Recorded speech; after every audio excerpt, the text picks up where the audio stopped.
ایک بچے نے دکان سے دوائیاں چوری کی، اس کے پیچھے دکاندار پڑ گیا اور اس کو کافی برا بھلا کہا اور اس کی جیب سے وہ دوائیاں نکال لیں۔ ساتھ کھڑے ہوئے ایک ہوٹل کے چھوٹے سے طبقے پر کھڑا ہوا بندہ پوچھتا ہے کہ بیٹا آپ نے ایسا کیوں کیا؟ اس نے کہا میری ماں بیمار ہے، میں اس کے لیے دوائیاں لینے آیا تھا، پیسے نہیں ہیں اس وجہ سے۔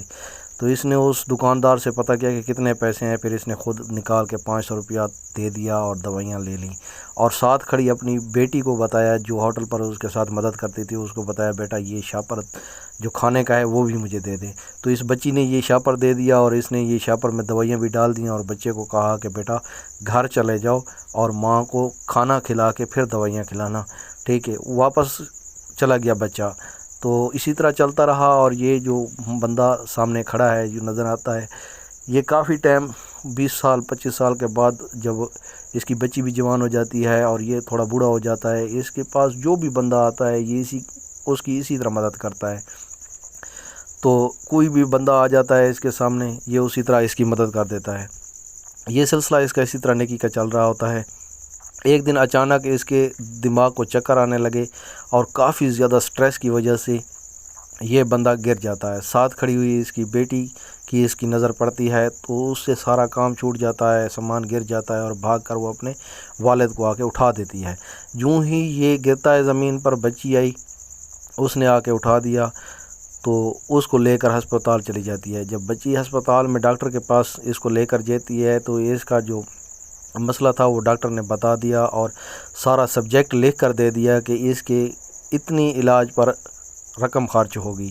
تو جب لڑکی پڑھتی ہے اور دیکھتی ہے کہ ٹوٹل بل جو 15 لاکھ روپے کا ہے تو بچی رونے لگ جاتی ہے کہ یہ 15 لاکھ روپیہ میں کہاں سے پورا کروں گی۔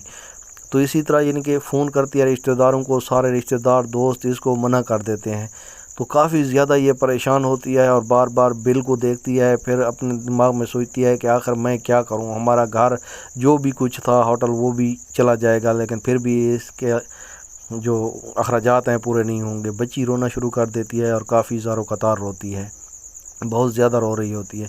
اس کے ذہن میں خیال آتا ہے کہ میں ہوٹل بیچ دوں، اور یہ ہوٹل بیچنے کے لیے والد صاحب کو دیکھتی ہے تو پھر اس کے یعنی کہ جو مسائل ہیں ان کو دیکھتی ہے، پھر اس کو خیال آتا ہے کہ ہوٹل بیچ ہی دینا چاہیے۔ پھر یہ ہوٹل پر فار سیل کا سٹیمپ لگا دیتی ہے۔ جب فار سیل کا سٹیمپ لگا دیتی ہے تو کافی زیادہ پریشان ہوتی ہے، کافی زیادہ زار و قطار روتی ہے، وہ بھی نہیں بک رہا ہوتا اور باپ کی طبیعت بھی کافی ناساز ہوتی ہے۔ تو اتنے میں اس کو نیند آ جاتی ہے، اس کی آنکھ لگ جاتی ہے۔ جب آنکھ اس کی کھلتی ہے تو پیپر کو دیکھتی ہے، جوں ہی پیپر کو دیکھتی ہے اس پر بل پیڈ لکھا ہوتا ہے، ایکسپینس بقایا 0 بچ جاتا ہے۔ تو جب یہ اس کو دیکھتی ہے تو حیران ہو کر چیک کرتی ہے، اس سے پتہ کرتی ہے ڈاکٹر صاحب سے۔ اتنے میں ڈاکٹر چیکنگ کے لیے آ جاتے ہیں تو ڈاکٹر صاحب سے چیک کرتی ہے، آگے جو ڈاکٹر کہتا ہے تو اس کو حیران کر دیتا ہے کہ اس کا بل تو 15-20 سال پہلے ہی اس نے ادا کر دیا تھا۔ تو اس لڑکی نے کہا کہ ایسا کیا، کب کیا تھا؟ تو اس نے بتایا کہ میں وہی بندہ ہوں جس کی والدہ بیمار تھی اور اس نے مجھے دوائیاں اور روٹی دی تھی، نیکی کے بدلے اس نے مجھے اتنا کچھ دیا، میری ماں ٹھیک ہو گئی، اس نے محنت کی، میں آج ڈاکٹر بن گیا ہوں۔